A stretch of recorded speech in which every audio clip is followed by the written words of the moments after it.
Hello everyone, welcome to my channel. तो आज हम स्टार्ट कर रहे हैं एक वर्ल्ड ज्योग्राफी का और अच्छा सा क्विज।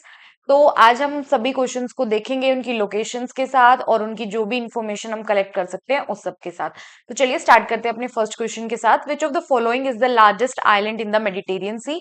मेडिटेरियन सी में इनमें से सबसे लार्जेस्ट सबसे बड़ा आइलैंड कौन सा है? तो इसका सही जवाब हमारे पास है सिसिली। हम इसकी लोकेशन देखेंगे। यहाँ पे देखिए, ये वाला आइलैंड जो है वो मेडिटेरियन में सबसे ज्यादा बड़ा, सबसे ज्यादा लार्जेस्ट आइलैंड है। और ये जो आइलैंड है ये बिलोंग करता है इटली से। The island belongs to Italy. यहाँ पे आपको दिखाई दे रहा होगा इटली, इसी से ये बिलोंग करता है। उसके अलावा जो जो ऑप्शंस में है, सर्दियाना, कॉर्शिया, मलबारा, यहाँ पे कंट्री आपको दिखाई देगी, that is Malta, that is Crete and other countries जो भी आप साइड में देख सकते हैं। यहाँ पे आपको दिखाई देगा साइप्रस। ठीक है, तो चलिए नेक्स्ट क्वेश्चन पे चलते हैं। Panama canal connects which two oceans? Panama canal किन दो ओशियंस को कनेक्ट करता है? Atlantic and Indian, Atlantic and Pacific, Pacific and Indian, Pacific and Arctic. And the correct answer is Atlantic and Pacific. यहाँ पे आपको देखने को मिलेगा कि ये हमारा जो है अटलांटिक ओशियन वाला रीजन है, ये हमारा जो है पैसिफिक ओशियन वाला रीजन है। इन दो ओशियंस को कनेक्ट करने का काम करता है ये जो हमारा कैनाल यहाँ पे बना हुआ है। यहाँ पे आपको कैनाल दिखाई देगा, ये रहा कैनाल। और यहाँ पे ये आपको पूरी दिखाई दे रही है, ये जो पूरा एरिया है ये हमारी पनामा सिटी है। उसके अलावा दो कंट्रीज जो इस पनामा सिटी के साइड में आती है, हम कह सकते हैं पनामा किसको कनेक्ट करता है, तो यहाँ पे आपको दिखाई देगा ये है साउथ अमेरिका। जहां पे आपको कंट्री दिखाई दे रही है Colombia, and this is middle America वाला जो पार्ट है, मिडल अमेरिका वाला पार्ट, यहाँ पे आपको दिखाई देगा कोस्टा रिका। इन दो कंट्रीज के बीच में ये पूरा सिटी पनामा सिटी है। यहाँ पे आपको पनामा कैनाल दिखाई दे रहा है। ठीक है, चलिए अपने नेक्स्ट क्वेश्चन पे चलते हैं। Lake Titicaca, the highest navigable lake in the world, is located on border of which two countries? Lake Titicaca की लोकेशन बतानी है, कहाँ पे है, सबसे हाईएस्ट नेविगेबल लेक है ये। Peru and Bolivia, Argentina and Chile, Ecuador and Colombia, Brazil and Paraguay. तो आंसर हमारे पास है पेरू एंड बोलिविया। इसकी लोकेशन देखते हैं। ये आपको दिखाई दे रहा है साउथ अमेरिका का हमारे पास मैप है, जहां पे हमने अभी देखा लेक लेक टिटिकाका को। एक सेकेंड, यहाँ पे हमने अभी पनामा कैनाल भी देखा था और यहाँ पे आपको दिखाई देगा लेक टिटिकाका। ये पूरी इसकी लोकेशन है। यहाँ पे आपको दो कंट्रीज के बीच में दिखाई देगा, that is Peru and Bolivia. सबसे लार्जेस्ट फ्रेश वाटर लेक ये है, largest fresh water lake in south America. South America का सबसे बड़ा फ्रेश वाटर लेक है lake Titicaca, highest navigable lake है। उसके अलावा इसको रामसर साइट का स्टेटस मिला है 1998 में। चलिए नेक्स्ट क्वेश्चन पे चलते हैं। Which ocean is the largest and deepest on the earth? सबसे बड़ा और सबसे डीप यानी कि सबसे गहरा ओशियन कौन सा है? एज वी नो हमारे पास 5 ओशियंस हैं, उसमें से आपके पास 4 ऑप्शंस में है, Atlantic, Indian, Pacific and Arctic. And the correct answer is Pacific ocean. Pacific ocean सबसे लार्जेस्ट ओशियन है, सबसे डीपेस्ट ओशियन है। एंड हेयर यू सी कि कौन कौन सी एरिया, यहाँ से कौन कौन से कॉन्टिनेंट्स इसके साथ अपनी बाउंड्री शेयर करते हैं। यहाँ पे आपको दिखाई देगा Australia, and this is that Asia वाला पार्ट है। यहाँ पे आपको नॉर्थ अमेरिका दिखाई देगा, आपको यहाँ पे साउथ अमेरिका दिखाई देगा, and this is Antarctica. Okay, next question पे चलते हैं। Gateway to hell is located in which country? Gateway to hell क्या है और ये कहाँ पर लोकेटेड है, आप बताइए। ऑप्शंस हमारे पास हैं Tajikistan, Uzbekistan, Turkmenistan, Afghanistan. Almost सब आसपास वाली कंट्रीज हैं, तो इसकी लोकेशन आपको भी पता होनी चाहिए। और तजाकिस्तान, तुर्कमेनिस्तान ऐसे जो कंट्रीज के नेम्स हैं इसमें बहुत ज्यादा कंफ्यूजन होता है, तो be careful. We know gateway to hell जो है वो हमारा लोकेटेड है तुर्कमेनिस्तान में।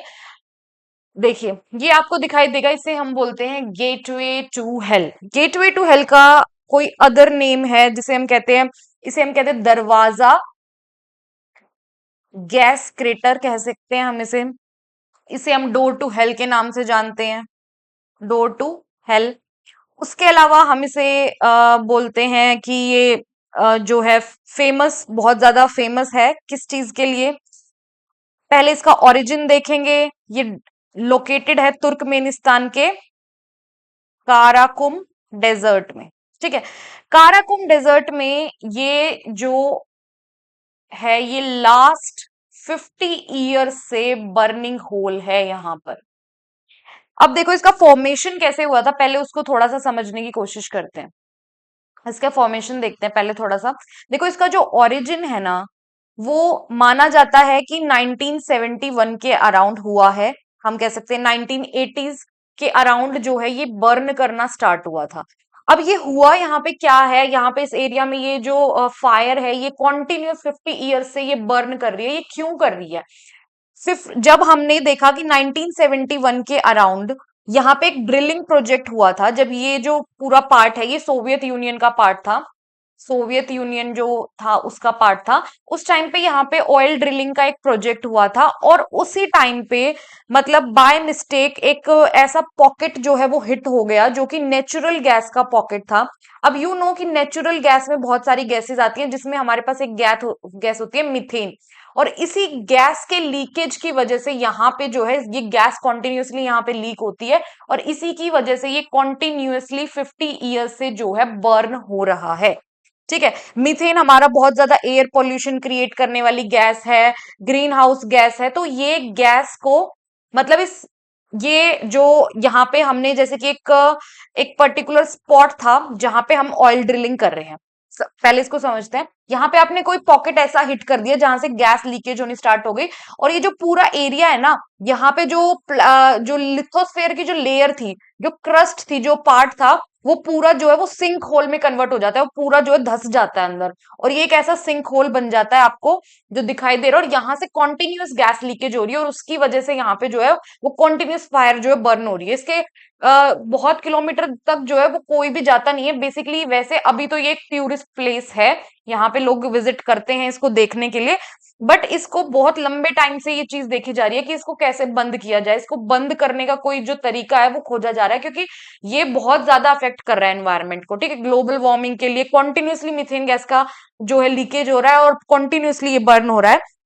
और 2018 में ना इसको 2018 में इसको शाइनिंग ऑफ काराकुम के नाम से जाना जाता है। यहाँ पे इसको स्टेटस मिला है शाइनिंग ऑफ काराकुम। किसको? गेटवे टू हेल को। ये आपका एक गैस क्रेटर है जहां से मीथेन गैस जो है वो रिलीज होती है, और ये बहुत बार न्यूज में बना रहता है, क्योंकि इसका अभी तक कोई सोल्यूशन तो हो नहीं पाया है कि इसको कैसे जो है बंद किया जाए, इसको कैसे फिनिश किया जाए, इस गैस को कैसे रोका जाए। इसकी जो तुर्कमेनिस्तान की लोकेशन है ना, वो देख लेते हैं एक बार। यहाँ पे आपको गेटवे टू हेल दिखाई देगा, ये लोकेशन जो आपको दिखाई दे रही है ये आपका है gateway to hell. This is location, ये आपका तुर्कमेनिस्तान। ये अशकाबाद जो कि आपकी कैपिटल है तुर्कमेनिस्तान की। उसके अलावा ये जो एरिया है ये कैस्पियन सी से टच करता है। यहाँ पे आपको इसकी बॉर्डर कंट्री उज्बेकिस्तान दिखाई देगी, and rest other countries that is Kazakhstan. ठीक है, नेक्स्ट क्वेश्चन पे चलते हैं। विच is the largest waterfall in the world by height के अकॉर्डिंग? इनमें से कौन सा सबसे हाईएस्ट वाटरफॉल की बात हो रही है, सबसे बड़ा वाटरफॉल है हाइट के according? Angel Falls, Victoria Falls, Iguazu Falls और Niagara Falls. The correct answer हमारे पास है एंजल फॉल्स। एंजल फॉल्स देखते हैं। देखो ये आपका एंजल फॉल्स दिखाई दे रहा है, इसकी लोकेशन कहाँ पे है? ये फॉल आपको देखने को मिलेगा वेनेजुएला में। वेनेजुएला में इसकी लोकेशन रहेगी, और ये बेसिकली एक बहुत ही ज्यादा फेमस एविएटर के नेम पे जो है इसका जो नेम है वो रखा गया है। जिम एंजल जो है एक बहुत ही फेमस एविएटर है, वो यहाँ पे जो है सबसे पहले पहुंचे थे इस माउंटेन पे। यहाँ पे जो माउंटेन है तो उन्हीं के नाम पे जो है इनका जो है नेम रखा गया है एंजल फॉल्स। ठीक है, और ये जो रिवर है इसको जो इन्फ्लक्स करती है, जिस रिवर पे ये आता है वो है Churun river. Churun river, Churun river. ठीक है, नेक्स्ट है what is the largest hot, sorry यहाँ पे व्हाट नहीं आएगा, which is the largest hot desert in Asia? Asia का सबसे हॉटेस्ट डेजर्ट पूछा है यहाँ पे, Gobi desert, Arabian desert, Thar desert, Karakum desert. अभी काराकुम की लोकेशन हमने देखी है, काराकुम डेजर्ट कहाँ पे है, जहां पे हमने अपना गेटवे टू हेल देखा है, उसी को हम जो है वहीं पे काराकुम डेजर्ट में ही ये जो गेटवे टू हेल लोकेटेड है। और Thar desert we know it is in India, and that is also hottest but not hottest in Asia. तो उसके अलावा हमारे पास दो ऑप्शन बचते हैं, that is Gobi desert and Arabian. The correct answer is Arabian desert, क्योंकि जो गोबी डेजर्ट है वो हमारा कोल्ड डेजर्ट है, ना कि हॉट डेजर्ट। अरेबियन डेजर्ट की जो है वो लोकेशन देख लेते हैं। यहाँ पे आपको दिखाई देगा अरेबियन डेजर्ट, मेनली ये सऊदी अरेबिया में है। उसके अलावा कौन कौन सी कंट्रीज में इसका एरिया जो है वो फैला हुआ है, जॉर्डन है, कुवैत है, यहाँ पे आपको कतर, बहरीन, यूएई, ओमान और येमान, ये वाला पूरा जो एरिया है इसको हम कहते हैं अरेबियन पेनिनसुला। और ये एशिया का सबसे लार्जेस्ट एंड हॉटेस्ट जो है वो अपना डेजर्ट है। चलिए, the great Victoria desert is located in which country? Great Victoria desert कहां पर लोकेटेड है? ऑप्शंस हैं Australia, South Africa, Saudi Arabia, child. The correct answer we have is Australia. Correct answer is Australia. इसकी location देखते हैं। ये देखिए यहाँ पे आपको दिखाई दे रहा है ग्रेट विक्टोरिया डेजर्ट, ये लार्जेस्ट डेजर्ट है ऑस्ट्रेलिया का। This is largest desert in Australia. क्योंकि इसके अलावा आपको यहाँ पे दिखाई दे रहा है ग्रेट सैंडी डेजर्ट है, यहाँ पे आपको साउथ वेल्स दिखाई दे रहा है, या ये वाली जो आपकी है ये है ग्रेट डिवाइडिंग रेंज, यहाँ पे हमने ग्रेट बैरियर रीफ को देखा था। ठीक है, आसपास की एक दो लोकेशंस जो है उनको देख लिया करो जब भी कोई मैप देखते हैं। ठीक है, चलिए नेक्स्ट क्वेश्चन पे चलते हैं। यहाँ पे एक है कंगारू आइलैंड, इसको भी, ये भी बहुत बार जो है क्वेश्चन में बना हुआ है ये क्वेश्चन। चलिए नेक्स्ट चलते हैं, नेक्स्ट क्वेश्चन पे। The ring of fire is associated with natural फोना। रिंग ऑफ फायर किस नेचुरल फिनोमेना से जो है एसोसिएट करता है, किस फिनोमेना से लिंक है? Volcano and earthquake, ह्यूरिकेन, tsunami, tornadoes. The answer is volcanoes and earthquakes. देखिए ये वाला रिंग ऑफ फायर वाला रीजन है, यहाँ पे आपको डिफरेंट डिफरेंट प्लेट्स दिखाई देंगी। सबसे पहले आपको पता ही होगा कि जब भी जो है अर्थक्वेक और ये वाली एक्टिविटीज होती हैं, तो प्लेट्स के जो टेक्टोनिक मूवमेंट्स हैं उसी की वजह से, यहाँ पे प्लेट की टेक्टोनिक मूवमेंट्स की वजह से ये चीज होती है। ये आपको दिखाई दे रही है, ये वाली हमारे पास है पैसिफिक प्लेट। ठीक है, यहाँ पे आपको दिखाई दे रही है नाजका प्लेट, नाजका, और कोकोस प्लेट, फिलीपींस प्लेट, ये वाला जो है ये फिलीपींस प्लेट रहेगी। उसके अलावा ये पैसिफिक प्लेट रहेगी, यहाँ पे आपको दिखाई देगी ये कैलिफोर्नियन कैलिफोर्नियन प्लेट रहेगी। तो ये जो प्लेट्स है ना, ये मेजर प्लेट है, ये जैसे पैसिफिक प्लेट एक मेजर प्लेट है, यहाँ पे आपको दिखाई दे रही है एक मेजर प्लेट है। ये नॉर्थ अमेरिकन प्लेट है, ये यहाँ पे आपको दिखाई दे रही है, ये हमारी है यूरेशियन प्लेट है। और ये वाली जो प्लेट हो गई ये इंडो ऑस्ट्रेलियन प्लेट हो गई। ठीक है, इंडो ऑस्ट्रेलियन। तो ये जो प्लेट्स हैं जब ये आपस में टकराएंगी तो वहां से जो सिस्मिक एक्टिविटी होती है वही हमारी होती है अर्थक्वेक। तो ये जो रीजन है रिंग ऑफ फायर वाला, ये जो रीजन है यहाँ पे 70%, 75% जो है, 75% जो है अर्थ के वॉल्केनोज आपको यहाँ पर दिखाई देंगे, और 90% अर्थ के जो अर्थक्वेक्स आते हैं ना अर्थ पे, वो आपको सिर्फ स्पेसिफिक इस रिंग ऑफ फायर वाले रीजन में जो है वो दिखाई देंगे। ठीक है, इसके लिए ये हमारा रिंग ऑफ फायर जो है वो स्पेशलिस्ट है। और इसको किस और नाम से जानते हैं, ये एक बार एग्जाम में क्वेश्चन बना था कि रिंग ऑफ फायर का एक अनदर नेम क्या है। तो इसका जो अनदर नेम वो हमारे पास रहता है सरकम पैसिफिक बेल्ट। सरकम पैसिफक बेल्ट के नाम से इस रीजन को जाना जाता है। ठीक है, इसके अलावा आपको यहाँ पे जापान वगैरह वाला रीजन दिखाई दे रहा होगा। जापान वाला वो रीजन जहां पे कि जो माउंट फ्यूजी जो एक्टिव वॉल्केनो है, जो टॉलेस्ट माउंटेन बनाया है, जिस वॉल्केनो ने टॉलेस्ट माउंटेन बनाया है जापान का, that is also active right now, and that is in Japan, that is Mount Fuji. Next चलते हैं, which oceanic feature is formed by the collision of two oceanic plates। अब दो oceanic plates जो है वो एक दूसरे से टकराएंगी और कौन सी जो है फॉर्मेशन होगी, कौन सा फॉर्मेशन होगा? तो mid oceanic ridge, trench, seamount, abyssal plain. Correct answer is trench. जब दो ओशियन की प्लेट्स एक दूसरे से टकराती हैं तो वहां पे जब जैसे जो ये होता है हमारा कॉन्टिनेंटल क्रस्ट, जो कॉन्टिनेंट वाली जो लिथोस्फेरिक जो लेयर होती है वो हमारा कॉन्टिनेंट क्रस्ट में आता है, लेकिन जो ओशियन के नीचे वाली जो लेयर है, जो ये लिथोस्फेरिक लेयर है, ये हमारी होती है ओशियनिक क्रस्ट। जब ये एक ओशियनिक क्रस्ट है, ये एक ओशियनिक क्रस्ट है, जब ये दोनों एक दूसरे से टकराएंगी, जो हम कहते हैं कन्वर्जेंट बाउंड्रीज वाला जो रूल है, जब ये एक दूसरे से कन्वर्ज होंगी तो एक प्लेट जो है वो दूसरी प्लेट के नीचे सबडक्ट हो जाएगी और एक प्लेट जो है वो यहाँ पे आएगी। ये वाली जो प्लेट यहाँ पे सबडक्ट होगी ये एस्थेनोस्फेयर में चली जाएगी। एस्थेनोस्फेयर जहां पे कि हमारा मेंटल है, जिसे हम बाहर आने के बाद लावा के नाम से जानते हैं, जहां पे हमारा मेंटल है, ये मेंटल वाला एरिया। ठीक है, तो यहाँ पे जो मैग्मा होता है, मैग्मा होता है यहाँ पे, जिसे हम कहते हैं लावा। ये जो मैग्मा वाली लेयर है यहाँ पे जाके, यहाँ पे आपको पता होगा अगर यहाँ पे मैग्मा है तो यहाँ पे टेम्परेचर बहुत हाई रहेगा और ये वाली जो लेयर है यहाँ पे जाके जो है वो मेल्ट हो जाएगी और इसमें मिक्सअप हो जाती है और फिर बाद में जब वॉल्केनो की फॉर्म में, जब वॉल्केनो की फॉर्म में ये जो है वो वापस से बाहर निकल के आती है। जो भी जिस भी जो है क्रस्ट का, जैसे ये वाली क्रस्ट जो है वो डेंस होगी, जो भी क्रस्ट डेंस होगी, भारी होगी, वो सबडक्ट हो जाती है, वो नीचे चली जाती है, उसका सबडक्शन होता है। ठीक है, जैसे अगर ओशियनिक और कॉन्टिनेंटल, ये कॉन्टिनेंटल क्रस्ट है, ये आपकी ओशियनिक, जब ये दोनों टकराएंगी तो कौन सी क्रस्ट नीचे जाएगी? तो ओशियनिक क्रस्ट नीचे जाएगी, क्योंकि ओशियनिक क्रस्ट जो है वो डेंस है देन कॉन्टिनेंटल क्रस्ट, तो ये वाली क्रस्ट जो है वो सबडक्ट हो जाएगी। और जब ये दोनों ओशियनिक क्रस्ट और ये वाली ओशियनिक क्रस्ट सबडक्ट हो रही है तो यहाँ पे एक ट्रेंच का फॉर्मेशन होगा। आपको पता भी होगा कि मेरीना ट्रेंच, जो कि सबसे डीपेस्ट ट्रेंच है, वो हमारी पैसिफिक ओशियन में है।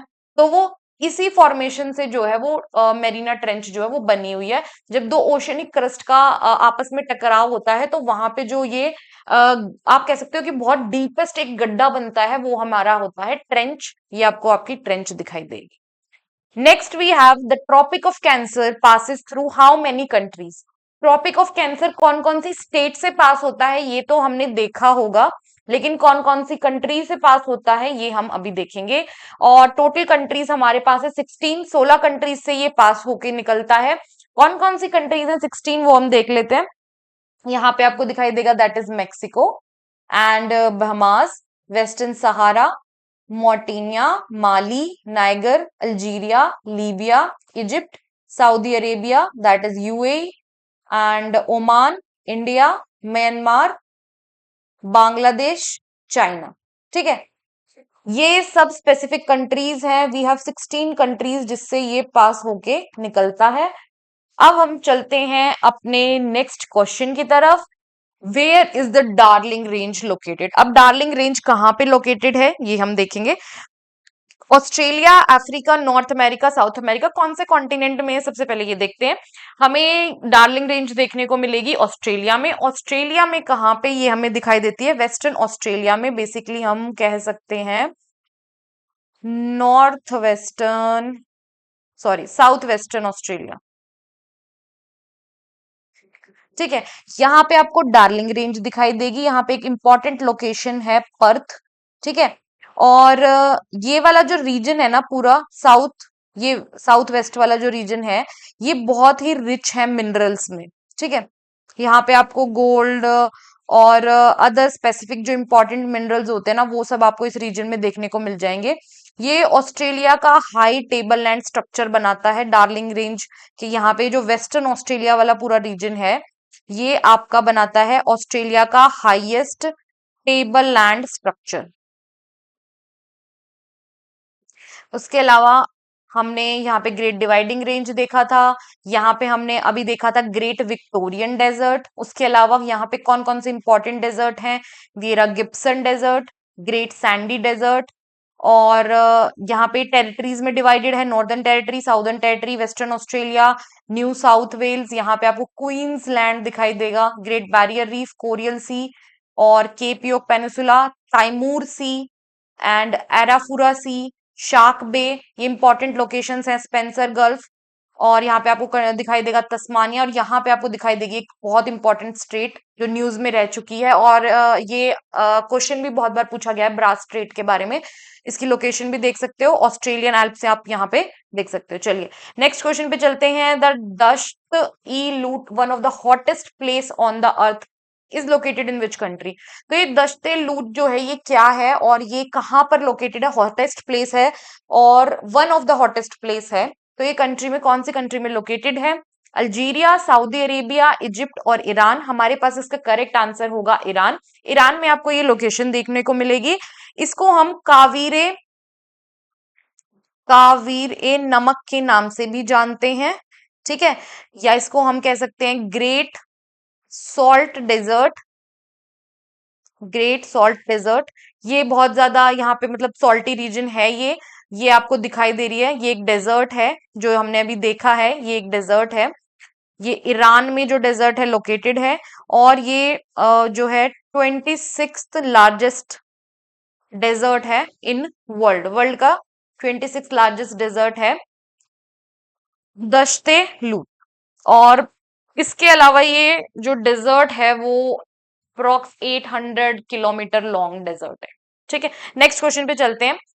The Volga river, the longest river in Europe, flows primarily through which country.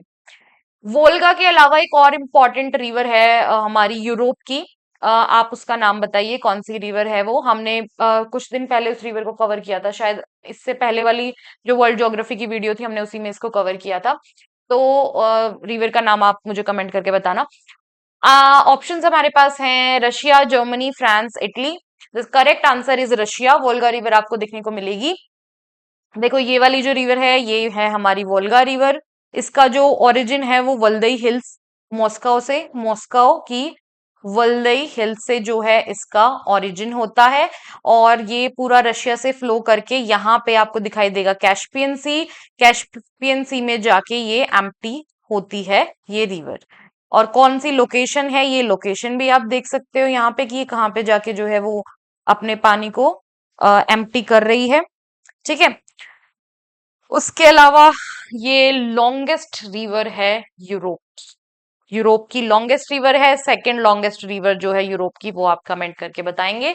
Next question we have is the Mississippi river flows into which body of water. Mississippi river जो है वो कहाँ पे जाके अपना जो है पानी को एम्प्टी करती है, बेसिकली आप कह सकते हो। Gulf of Mexico, Atlantic ocean, Pacific ocean, Hudson bay, and the correct answer we have is gulf of Mexico. ये रिवर आपको देखने को मिलेगी यूएसए में। दिस इज द यूएसए, ये आपका नॉर्थ अमेरिका में कंट्री, दैट इज अमेरिका। और इसका जो ओरिजिनेट हो रहा है वो सोर्स जो है वो इस रिवर का यहाँ पे आपको दिखाई देगा, लेक इटास्का, इसका जो है वो सोर्स है इस रिवर का। और इसकी जो लेंथ है वो अप्रोक्स 6 to 7 5 किलोमीटर के अप्रोक्स इसकी लेंथ रहेगी। और जो इसकी इंपॉर्टेंट या लार्जेस्ट ट्रिब्यूटरी है इसकी, वो हमारे पास है मिसूरी रिवर। मिसूरी रिवर इसकी लार्जेस्ट ट्रिब्यूटरी है, ठीक है। इसके अलावा लार्जेस्ट जो है ये रिवर है नॉर्थ अमेरिका की लार्जेस्ट रिवर है। जैसे अभी हमने देखा यूरोप की जो लार्जेस्ट रिवर थी वो हमारे पास थी वोल्गा, तो ये नॉर्थ अमेरिका की लार्जेस्ट रिवर है हमारे पास, that is Mississippi river. Mississippi river जो है वो यहाँ से ओरिजिनेट हो रही है। इसकी आपको लोकेशन यहाँ पे लेक इटासा के अलावा यहाँ पे एक लोकेशन देखने को मिलेगी, ये है लोकेशन, दैट इज मिनिएसोटा, मिनिएसोटा। ये जो इसकी है यहाँ से इसका ओरिजिन हो रहा है, और ये जाके कहाँ पे गिरेगी, ये है हमारा, ये आपको दिखने को मिलेगा इधर जो है ये मैक्सिको कंट्री आपको दिखाई देगी। ये हमारा जो रीजन है ये हमारा गल्फ ऑफ मैक्सिको है, ठीक है।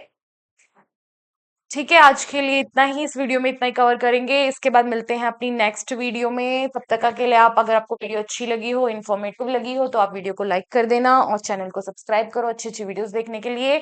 और चलिए अपना ध्यान रखें, मिलते हैं अपनी नेक्स्ट वीडियो में। तब तक के लिए बाय, टेक